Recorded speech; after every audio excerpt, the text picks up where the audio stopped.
네, 반갑습니다. 저는 세브란스 병원 이식외과에서 간 수술, 간 이식 수술을 전문으로 하고 있는 김덕기 교수라고 합니다. 이렇게 간암 또 저기 간질환 환자분들을 이런 좋은 곳에서 만나 뵙게 될 수 있어서 너무 감사드립니다. 제가 오늘 말씀드린 부분은 이제 앞서 여러 교수님들께서 이제 간암이 어떻게 생기고 어떻게 진단하고 이런 것들을 말씀해 주셨다면 저는 이제 거기에 대한 여러 치료 중에서도 이제 수술적인 치료. 그래서 간암의 수술은 크게 간 절제와 간 이식 이렇게 두 가지로 나눌 수 있거든요. 그래서 그 두 가지에 대해서 좀 말씀을 드려보도록 하겠습니다. 간암 환자의 간 절제 수술에 관해서 먼저 말씀을 드리겠습니다.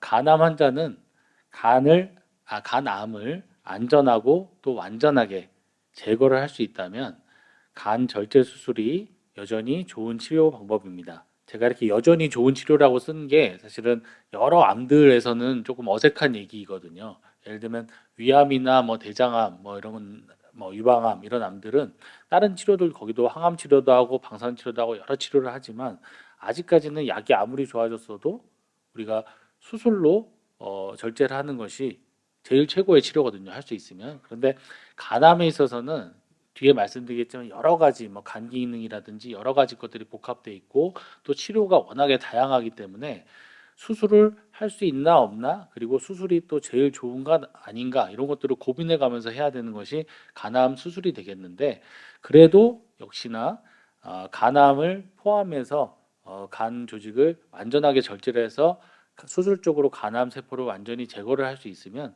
간암에서는 또 간 절제가 좋은 치료 방법이라고 할 수가 있겠습니다. 하지만 모든 환자에서 이것이 가능한 것이 아닌 게 조금 간암의 어려운 점입니다. 예를 들면 다른 암, 뭐 다른 암도 절제가 어려운 경우는 있지만 아주 심한 암인 경우가 아니면 위암, 대장암 이런 것들은 수술로 치료가 되거든요. 왜냐하면 위, 대장, 뭐 다른 장기들은 완전히 그것을 절제를 해내도 사람이 생명을 유지하는 데는 지장이 없는 경우가 있습니다. 조금 불편하긴 하지만 간이란 장기는 암에 걸렸다고 간을 다 절제를 해버리면 사람이 살 수가 없거든요. 그래서 모든 환자에서 간을 그냥 무작정 다 절제를 할 수가 없는 것입니다. 그럼 어떤 것들을 우리가 고려하면서 해야 되느냐? 간암의 크기 개수, 뭐 이런 거는 암의 이제 기본 병기를 우리가 따질 때 중요한 크기 개수가 되겠고요. 또 하나는 이제 위치. 그래서 어느 부분에 몇 개가 어떻게 생기느냐에 따라서 그게 되는 경우도 있고 안 되는 경우도 있고요. 그 다음에 간의 특징적인 부분. 그래서 간을 절제하고 나서 남는 간이 얼마나 되는가. 이 환자분의 간 경화가 동반된 경우가 많거든요. 간암은. 그래서 간 기능이 어느 정도인가. 그리고 신체 활력도라 그래서 이게 활동적으로 활동하시는 분인가 그냥 좀 집에서 누워 계셔야 되는 분인가 이런 거에 따라서 간 절제를 할 수 있고 그가 굉장히 많은 고려 사항이 생기게 됩니다. 간암의 병기, 이제 암에 걸리신 분들은 사실 이제 몇 기냐 이게 뭐 제일 궁금하신 처음에 궁금증이잖아요. 근데 이제 간암의 병기는 굉장히 여러 가지로 우리가 얘기를 합니다. 한 가지가 아니거든요. 굉장히 다양한 병기가 있는데 제가 그중에서 두 가지 정도 소개시켜 드릴 건데 앞서 말씀을 해주실 수도 있겠지만 제일 쉽게는 이렇게 크기와 개수, 그다음에 혈관 침범이 있느냐 이런 걸로 나눕니다. 그래서 뭐 자세히 아실 필요는 환자분들은 없겠지만 1, 2, 3, 4기 이렇게 나뉘는데요. 보면은 요 1, 2기 정도 그러니까 뭐 암이 한 두 개 미만 이하거나 뭐 그러니까 한 개만 있거나 2cm가 안 되거나 뭐 혈관 침범이 없고 그런 경우에는 간 기능만 괜찮다면 절제 수술로 완치를 할 수 있는 반면에 3기부터 예를 들면 암이 여러 개 있거나 있으면서 크기도 크거나 아니면 여러 개 있으면서 어디 혈관을 침범했거나 그러면 절제가 되는 경우도 있지만 안 되는 경우도 꽤 많이 생깁니다. 그리고 이 모두에 해당하거나 아니면 임파선 전이가 있거나 간 외, 간 밖으로 나간 전이가 있으면 그건 당연히 간절제로 완치하기가 어렵겠죠. 그래서 간암 병기에 따라서만 봐도 간암에서는 이렇게 절제 수술로 완치할 수 있는 분들이 사실 조금 제한이 되는 것이 간암이라는 질병이 되겠습니다. 앞서 말씀드린 간 기능이 되게 중요하다 그랬죠. 그래서 간 기능을 평가하는 것도 여러 가지가 있는데 그중에서 제일 옛날부터 그리고 환자분들 이해하시기도 좀 그나마 좀 쉬운 편인 게 이 차일드 퍼라는 두 사람의 이름을 이렇게 모아서 한 점수입니다. 그래서 여기 구성 요소가 보면 알부민, 빌리루빈 뭐 이런 혈액 검사들이 있고 복수, 그래서 간 경화가 있는 분들 복수가 이렇게 차니까요. 그다음에 이제 간성원수 이런 것들을 가지고 간 기능을 평가하는데 이런 것들이 다 괜찮으면 이제 1111 해서 5점이 되는 거고요. 그중에 뭐 하나 정도만 안 좋다 그러면 이제 6점 정도까지는 우리가 환자분이 간부전까지는 아닙니다 이렇게 얘기를 합니다 보통은. 그런데 여기서 조금만 더 가면 뭐 복수가 있으면서 혼수 상태가 혼수도 좀 동반된다든지 황달이 생긴다든지 뭐 이런 것들이 동반이 되면 이제 그때부터는 간부전으로 좀 가고 있습니다 이렇게 이제 얘기를 합니다. 이제 이 7점 이상 우리가 A, B, C 등급으로 나눴을 때 B, C 등급에 해당하는데요. 그러니까 저기 그 뵙는 주치 선생님께서 간부전이 좀 있습니다. 그러면 여기에 해당한다고 보시면 되는데 이런 분들은 이제 간암이 있어도 우리가 마음껏 그 간을 포함해 다른 그 저기 정상적인 간을 포함해서 간 절제를 마음껏 할 수가 없는 이제 그런 분들이 되는 거죠. 왜냐하면 남은 간이 절제한 후에 자라나야 되는데 이제 간 기능이 나쁘면 그 재생을 잘 안 할 수가 있기 때문에 간 절제 이후에 간 부전이 더 심화가 돼서 환자분이 더 안 좋아지게 되는 경우가 있기 때문입니다. 그다음에 이제 신체 활력도도 중요하자 그랬죠. 그래서 여기 보시면 되게 쉬운 말로 돼 있습니다. 자양이 없는 분이 0이고요. 그다음에 증상이 있어서 힘든 활동, 뭐 달리기를 한다든지 이런 건 어렵지만 뭐 집안에서 설거지는 하시고 뭐 이런 분들은 1점. 증상이 있는데 이제 집에서 설거지 같은 거 가끔은 하시는데 화장실도 가시는데 한 50% 이상 누워 계셔야 된다. 그럼 2점. 이렇게 가는 겁니다. 이 중에서 3, 4점 이상 하루 중 50% 이상은 그냥 누워서 계셔야 되고 주변에서 누가 도움을 안 받으면 일상생활이 조금 힘드신 그런 정도 이상이 되신 분들을 우리가 실체적 활력도가 굉장히 낮은 분이라고 얘기하는데 이런 분들은 사실 암이 아무리 초기암이어도 암절제를 그 간절제를 하는 수술을 하기가 사실 쉽지 않습니다. 그래서 이런 신체 활력도도 간절제 수술을 하는 데 있어서 굉장히 중요한 그런 요소가 되겠습니다. 그래서 앞서 간암의 병기를 제가 여러 가지로 한다 그랬죠. 그 중에 하나는 제가 제일 쉬운 걸 보여드렸고, 그 다음에 또 다른 종류를 제가 가지고 와봤는데요. 여기 보시면은 오른쪽에는 암 진행 정도가 쭉 있는데 왼쪽에는 암하고 전혀 상관없는 이런 간 기능과 신체 활력도로 구성이 되어 있습니다. 즉, 그 중에서 제일 아래 이제 0에서부터 A, B, C, D로 갈수록 안 좋은 건데 D에 보시면 간 기능이 안 좋거나 A, B, C 중에 C거나 신체 활력도가 3, 4 이상이 되면 암 진행 정도에 관계없이 제일 말기암처럼 취급을 받습니다. 말기암처럼 취급을 받는다는 이유는 그만큼 간암 환자의 생존율이 좋지가 않다는 얘기이기 때문에 그렇거든요. 그러니까 암이 심하면 당연히 안 좋겠지만 심하지 않더라도 간 기능과 환자의 신체 활동 정도가 좋지 않으면 완전하게 절제술로 치료하기가 굉장히 어렵기 때문에 이렇게 성적이 좋지가 않게 되는 것입니다. 그래서 이쪽은 조금 의학적인 얘기일 수도 있는데 그냥 쉽게 들으시면 간을 우리가 큰 저기 하나의 간을 이렇게 나눕니다. 해부학적으로. 그래서 혈관 구조에 따라서 1, 2, 3, 4, 5, 6, 7, 8번으로 이렇게 나누는데요. 나눠서 가운데를 중심으로 왼쪽을 좌엽, 우측을 우엽 이렇게 얘기합니다. 간 전체의 용적이 되게 중요하다 그랬죠. 간을 절제하고 나서 남는 간의 용적이 중요한데 이 간 절제할 때 이 구역에 따라서 우리가 절제를 하거든요. 그냥 있는 것만 떡 띄는 경우도 있지만 구역 따라서 절제한다고 했을 때 좌엽 쪽이 한 3, 40% 정도를 차지하고요. 우엽 쪽이 보통 한 60에서 70% 정도를 차지합니다. 그래서 좌엽을 전체를 절제하거나 우엽을 특히 우엽 전체를 하면 간 전체의 6, 70%를 잘라내야 되는 거죠. 그러니까 이런 수술을 하려면 간 기능이 좋지 않으면 절대로 이런 수술을 할 수가 없습니다. 간암 절제를 이제 할 때 보면 종양이 작거나 이렇게 끄트머리에 있거나 그러면 여기만 그냥 똑 떼는 수술을 합니다. 저희가 쐐기 절제, 종개 절제 이런 식으로 표현하거든요. 그래서 그런 수술을 하기도 하고요. 간암이 조금 크고 뭐 주변에 조금 이렇게 절제를 잘 해야 된다. 그러면 구역 절제라고 해서 아까 말씀드린 1, 2, 3, 4, 5, 6, 7, 8 중에서 번호 1개 또는 2개 정도까지를 이렇게 해부학적으로 잘 나눠서 절제를 합니다. 암만 똑 떼는 게 아니라 주변에 있는 정상 간조직까지 완전하게 절제를 해내야지 재발률이 적기 때문에 이런 수술을 하게 되고요. 암이 더 크다. 그러면 아까 앞서 말씀드린 좌엽 또는 우엽 절제를 해가지고 많게는 간의 5, 60% 이상까지 70%까지 그렇게 절제를 해야 되는 경우도 발생을 할 수가 있습니다. 그래서 오른쪽으로 갈수록 간암이 큰 상태에서 절제하는 거고 절제 범위도 커지는 거고요. 절제 범위가 커질수록 당연히 간 기능이 좋아야지만 수술이 가능합니다. 그러니까 간 기능이 안 좋다고 막 무조건 안 되는 건 아니지만 간 기능이 어느 정도냐에 따라서 이제 저같이 수술하는 사람들이 아 이분은 요 정도까지만 해도 가능하겠다. 예를 들면 쐐기 절제만 가능하겠다. 이런 구역 절제까지는 어렵겠다. 이렇게 판단을 하는 게 되겠습니다.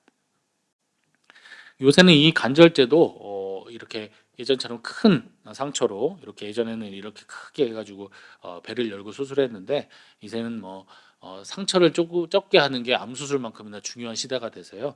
요새는 이렇게 복강경으로 카메라 보면서 수술하는 게 이제 대세가 됐습니다. 저도 이제 많이 그렇게 하고 있고요. 이렇게 해서 원래는 이렇게 큰 상처가 이렇게 구멍 조그만 거 몇 개 뚫고 해서 나중에 꼬매놓고 나면 잘 안 보이는 이것도 다 가능한 게 아니고 이것도 마찬가지로 간 기능 안 좋으면 이런 것도 어렵습니다. 피가 너무 많이 나기 때문에 그래서 하여튼 간암은 간 기능이 되게 중요하다. 이렇게 알고 계시면 되겠습니다. 자, 그럼 앞서 지금까지는 제가 이제 간 절제에 대해서 말씀을 드렸고요. 지금부터는 이제 절제를 못하는 간암은 그러면 이제 완치를 못하느냐? 그런 분들을 위해서 이제 간이식을 또 저희 같은 사람이 열심히 하고 있습니다. 절제 불가능한 간암은 간이식으로 치료를 할 수가 있습니다. 크게 두 가지 경우입니다. 절제를 못하는 경우는 앞서 말씀드린 간경화가 심하거나 또는 간암이 여러 개 있는데 간 전체에 좌우 전체에 걸쳐 있으면 이거는 간을 다 띄지 않으면 암을 수술적으로는 완치를 할 수가 없습니다. 그래서 이런 두 가지 경우에는 간암 절제가 불가능하다고 우리가 얘기를 하는데요. 이럴 경우에는 이제 병든 간을 전체를 다 제거를 하면서 간이 없으면 사람이 살 수가 없으니까 건강한 간을 이식받아서 간이식을 하는 그런 간이식이 유일한 간암의 치료가 되는 환자분들이 바로 이런 환자분들이 되겠습니다. 간암 환자의 그럼 간이식 수술은 간암 제거와 함께 병든 간 기능까지 회복을 하는 거죠. 그래서 여러 가지 토끼를 두 마리, 세 마리를 잡는 그런 치료가 되겠습니다. 절제술하고 달리 우리가 절제술은 CT, MRI 요새 아무리 좋아졌어도 한 0.67cm 이하 되는 작은 암들은 안 보이는 경우가 많아서요.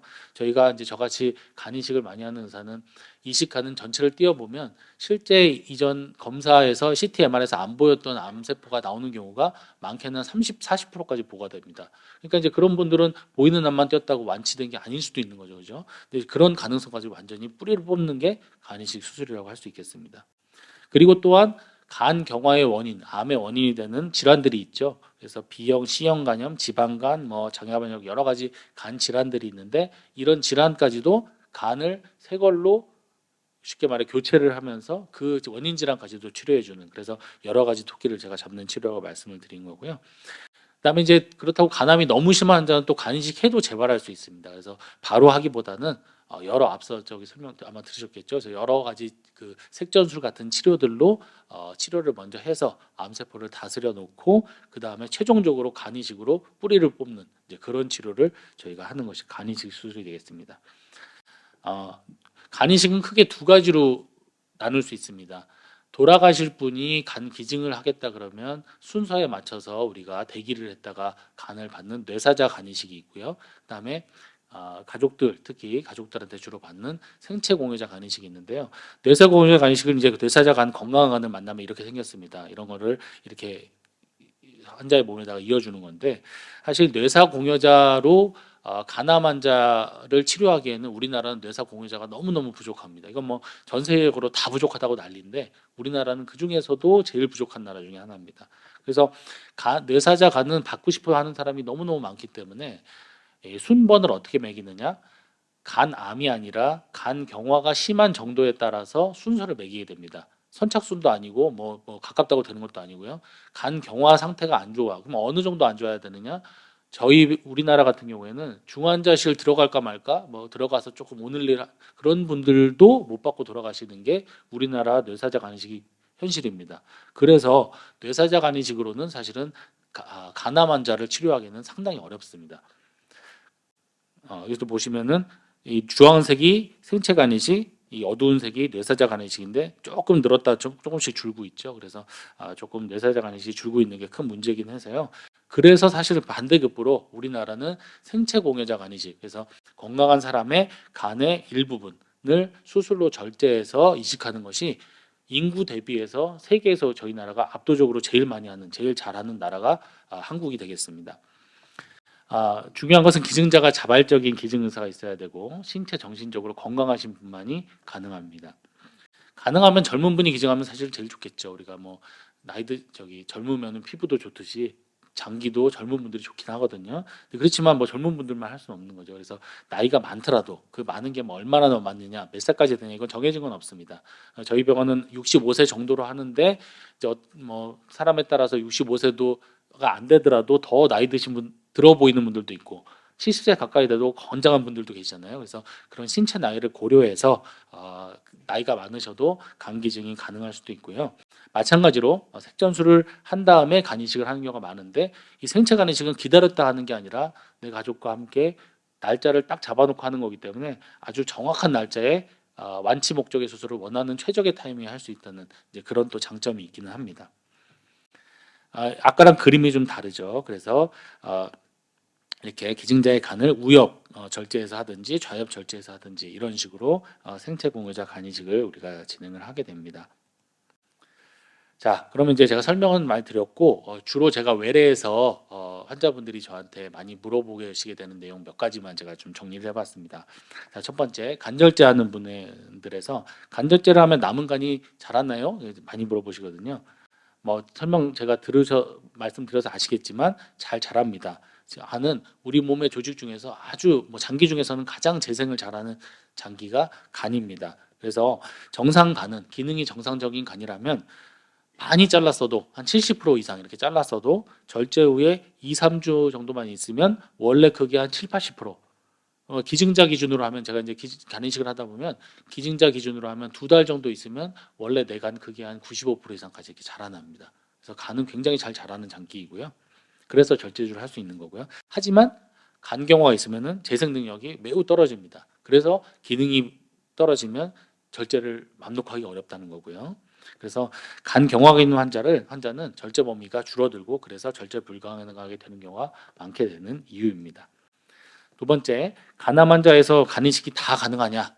이것도 앞에 제가 설명을 좀 들어서 답을 아시겠죠? 다 가능한 건 아니고 간 밖으로 암 전이가 있으면 당연히 그거는 간만 교체해서는 안 되니까 어렵고요. 그다음에 간 안에 있더라도 혈관을 침범하거나 암이 너무 개수가 많거나 심하면 이식한 다음에도 재발을 금방 할 수 있기 때문에 그거는 어렵다고 제가 말씀드립니다. 하지만 이제 저희 병원 같이 이 세브란스 병원 이제 간암 환자 간 이식하는 이제 강점 중에 하나가 심한 암 환자에서도 굉장히 완치 목적으로 여러 가지 치료를 저 수술하는 저뿐만 아니라 뭐 내과 선생님, 방사선 종양학과 선생님 뭐 여러분들이 다 같이 여러 가지 치료를 막 암에다가 이제 폭격을 해서 암을 줄여놓고 최종적으로는 이제 간 이식으로 완치를 하는 그런 치료들을 하고 있어서 다 되는 것은 아니지만 그 환자분들 상황에 따라서 이런 주치의분들과 잘 상의를 하시면 분명히 어떤 완치를 할 수 있는 길이 있을 가능성도 있습니다. 세 번째로 이제 간 이식 후에 간암이 재발할 수도 있나? 당연히 있습니다. 그래서 이식 후에도 재발할 수 있고 이식하게 되는 환자들은 굉장히 간암 중에서도 심한 환자들만 저희들한테 오기 때문에 그거를 감안하고서 본다면 10에서 15% 정도 재발률을 보이거든요. 사실 암의 심한 정도로 보면 절제술이나 다른 거에 비하면 간 이식은 굉장히 재발률이 낮은 겁니다. 그래서 가장 좋은 치료를 하는 것은 뭐 의심할 여지가 없고요. 네 번째로 간 기증자 또 많이 물어보십니다. 그래서 사실 제일 많이 물어보시죠. 우리가 가족분들하고 뭐 자녀분들하고 오실 때는 본인보다도 기증자에 대해서 더 많이 걱정을 하시는 게 너무나 당연한 일이죠. 그래서 기증자가 기증 후에 아무 문제가 없나요? 아무 문제가 없다고 말할 수는 없습니다. 왜냐하면 제가 사람 손으로 하는 일이기 때문에 수술 후에 크고 작은 합병증들은 있을 수 있습니다. 간절제가 그리고 결코 작은 수술은 아니기 때문에 제가 아무 문제 없다 이렇게 절대로 얘기 안 합니다. 합병증들은 있을 수 있다. 하지만 장기적으로 봤을 때는 크고 작은 합병증들을 넘어가면 시술을 필요로 하는 합병증들은 한 3% 전후 그래서 100명 수술하면 3분 정도니까 많지 않고요. 대부분 1, 2주 내에 일상 복귀가 가능한 정도로 되시는 분들이 대부분이고 그다음에 장기적으로는 간이 금방 자라기 때문에 기증하신 분들이 굉장히 걱정이 많이 되시겠지만 저희가 안전하게 할 수 있다고 판정을 하면 안전하다고 생각하셔도 무방합니다. 이렇게 말씀을 드립니다. 네, 그래서 여기까지 제 강의를 마치겠고요. 오늘 여러분들 만나 뵙고 강의할 수 있어서 굉장히 감사드립니다. 감사합니다.